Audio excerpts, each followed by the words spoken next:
Welcome to Not Milk Never Milk. Subscribe if you're lactose intolerant. You start by ensuring your environment is ready. Install MySQL or PostgreSQL and verify the CLI works. Create a dedicated OS user and data directory so permissions are clean.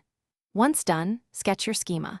List each table, column data types, primary keys, and relationships. This early clarity prevents redesign later. Make sure to decide encoding and time zone now, because these choices affect queries and exports. They save bugs and migration pain. You now build the schema in SQL.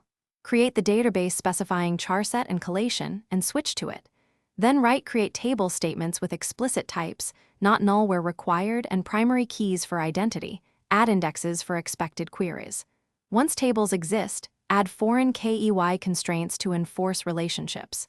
After that, run a few small insert statements to validate constraints and data types. If inserts fail, the error messages tell you which column or constraint needs adjusting, fix types or keys. You finish by securing and backing up the database. Create a DB user for your application and grant only required privileges. Export the schema and initial data with miscldump or pgdump so you have a restorable copy. Test common queries and add a couple of views to simplify access patterns. Finally, schedule automated backups and monitoring. If something goes wrong, check error logs first.